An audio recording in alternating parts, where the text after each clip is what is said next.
solve this question? Stick around and let's find out together.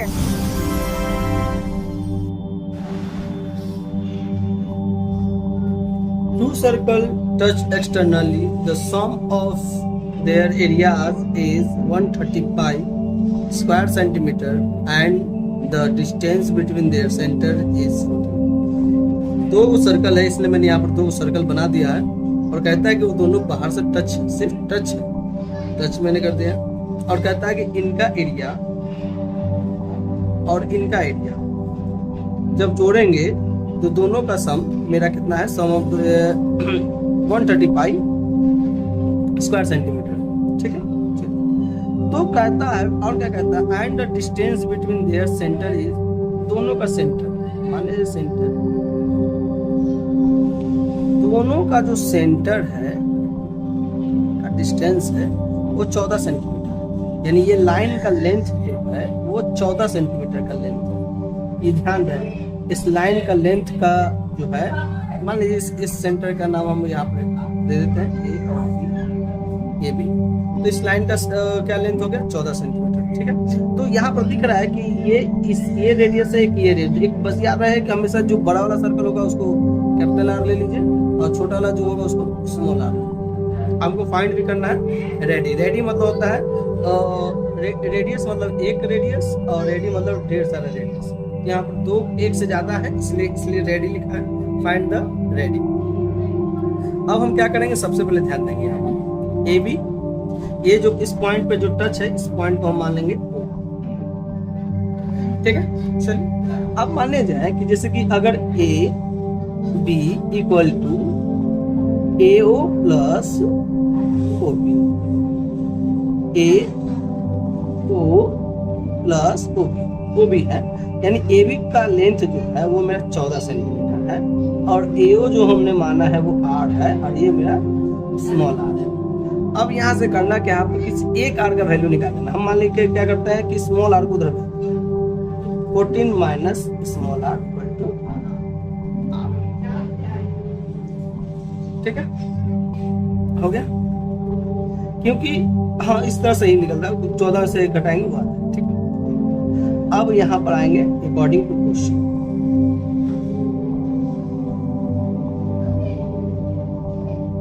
According to क्या कहता है, दोनों सर्कल का एरिया जो है उसको सम करना है। तो लिखेंगे area of circle plus area of circle. पहचान करने के लिए यहाँ पर बिग कर देंगे या स्मॉल कर देंगे, बिग एंड स्मॉल, ऐसे लिख सकते हैं पहचान के लिए। ऐसे लिखना नहीं है, एरिया दो एरिया का सर्कल सम करना था, इसलिए मैंने लिखा था area of circle plus area of circle, कितना था 135। एरिया ऑफ सर्कल होता है पाई आर स्क्वायर। ठीक है, तो पहले बड़ा था इसलिए बड़ा आर लिखेगा, फिर लिखेंगे पाई आर स्क्वायर इक्वल टू 130। दोनों में पाई कॉमन है, पाई कॉमन निकाल लेंगे, क्या बचेगा R square plus R square equal to 130। यहाँ पर देखिएगा आर का मैंने वैल्यू निकाला है, यहाँ पर देख सकते हैं आर का वैल्यू निकाला, यहाँ पर लिख देंगे, कर देंगे। आर का क्या है मेरा 14 माइनस आर का whole square plus R square. ठीक है, इक्वल टू 130 पाई बाय 35। इधर पाई जो है मल्टीप्लाई में, इधर आएगा डिवाइड में, यहाँ पर लिख देंगे इक्वेशन फर्स्ट। ये जो हुआ मेरा इक्वेशन फर्स्ट से आर का वैल्यू रखा गया। इस तरह से लिखना जरूरी होता है, छोटे छोटे बातें बच्चे क्या करते हैं, नहीं लिखते हैं, बस बनाते जाते हैं और छोड़ देते हैं। नहीं, ये सिर्फ करना है, पाई से पाई खत्म हो जाएगा। यहाँ पर देख सकते हैं ये मेरा अलजेब्रिक फॉर्म में है, a माइनस बी का होल स्क्वायर, यानी a माइनस बी का होल स्क्वायर क्या होता है, a plus a square plus b square minus 2ab। यहाँ पर सॉल्व करेंगे, इसका कितना हो जाएगा 196 प्लस आर स्क्वायर यानी 2r square minus 28r minus 130 equal to 0।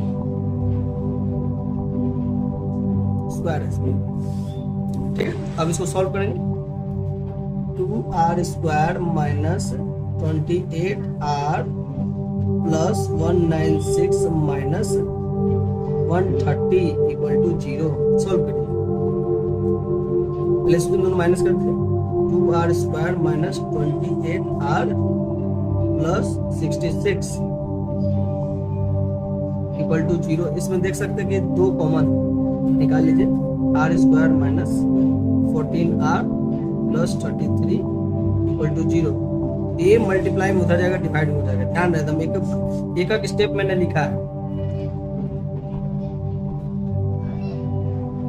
Multiply में उधर जाएगा, डिवाइड में हो जाएगा, वैल्यू 0। याद रहे कि अगर ऊपर 0 है, नीचे कोई भी नंबर उससे अगर डिवाइड देंगे हमेशा वैल्यू 0 आएगा। याद रहे, मल्टीप्लाई में था, इधर डिवाइड में गया तो उसका वैल्यू हमेशा 0 आएगा। याद रहे, ये 0 आएगा। फिर क्या करेंगे, इसको फैक्टराइज करेंगे। देख लिया, फैक्टराइजेशन कौन में करेंगे, तो क्या आएगा, 14 है तो क्या लिख सकते हैं हम लोग, 11r माइनस 3r प्लस 33। इन दोनों को ऐड करेंगे तो 14 आ जाएगा, मल्टीप्लाई करेंगे तो 33 आ जाएगा। r कॉमन निकालेंगे, r माइनस 11, यहाँ से माइनस 3 कॉमन निकालेंगे तो r माइनस 11, यहाँ आ जाएगा r माइनस 11 और यहाँ आ जाएगा r माइनस 3। ध्यान रहे, अब बारी बारी से वैल्यू निकालेंगे, r माइनस 11 इक्वल टू 0, तो यहाँ हो जाएगा r इक्वल टू 11, और दूसरा r हो जाएगा मेरा r माइनस 3 इक्वल टू 0, यानी r इक्वल टू 3। यहाँ पर ये मैं कहूँगा कि दोनों मेरा वैल्यू जो है, मेरा रेडियस का वैल्यू मेरा पॉजिटिव है, यानी कहने का मतलब है कि एक रेडियस मेरा 11 हो जाएगा और दूसरा रेडियस मेरा 3 हो जाएगा। यही मेरा